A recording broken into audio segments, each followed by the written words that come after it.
Clean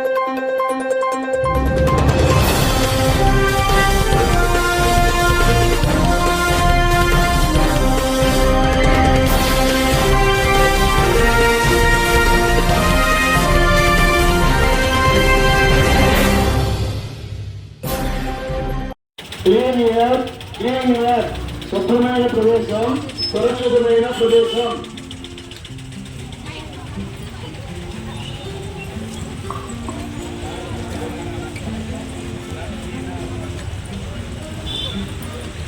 పరిసరాలు చక్కగా, మన జీవితాలు చక్కగా ఉండాలి. నీటిని పొదుపుగా వాడు, నీటి కొరత నివారించు. నీటిని పొదుపుగా వాడు, శుభ్రంగా ఉండండి.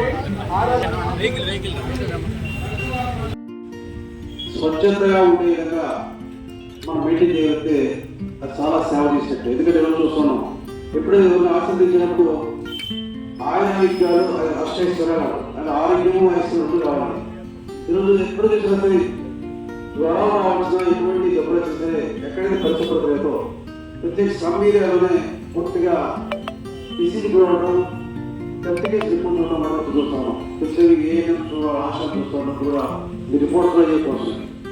దాంట్లో మనం బాధ్యతగా, ఎందుకంటే మనం ప్రభుత్వంలో పార్టీ సీఆర్పీ కావచ్చు, ముఖ్య సంస్థ చైర్మన్స్ కావచ్చు, కమిషనర్ కావచ్చు, మనం అవగాహనతో ప్రతి ఒక్కరు కూడా పరిశుభ్రత మెయింటైన్ చేసే విధంగా ముందు మనం కూడా మన పరిశుభ్రాన్ని వచ్చి అందరి పరిశుభ్రత మీద అవగాహన ఉండే విధంగా మనం చేస్తే ఎంతో సేవ చేసినటువంటి కార్యక్రమం. అందువల్ల ప్రతి ఒక్కరు కూడా బాధ్యత ఇన్వాల్వ్ అయ్యి భాగస్వామి డస్ట్బిన్ వాడటం కానీ, ఎక్కడైనా ఆటో రాకపోతే తెలియజేయడం కానీ, ఎక్కడ డ్రైనేజీ క్లీన్ చేయకపోతే మనకు తెలిసినంత వరకు మున్సిపల్ సిబ్బంది తెలియజేయడం కానీ, పరిశుభ్రత భాగంలో స్వచ్ఛతలో అందరూ కూడా భాగస్వామి ఆరోగ్యమైన సమాజాన్ని చేయడం కోసం మనందరూ కూడా భాగస్వామి కావాలని చెప్పి అందరూ కూడా చేయాలని చెప్పి మీ అందరూ కోరుతూ, ప్రతి ఒక్కరు కూడా ఈ స్వచ్ఛత సేవ కార్యక్రమాన్ని అందరూ పాటించే విధంగా చేయాలని చెప్పి కోరుతూ సెలవు.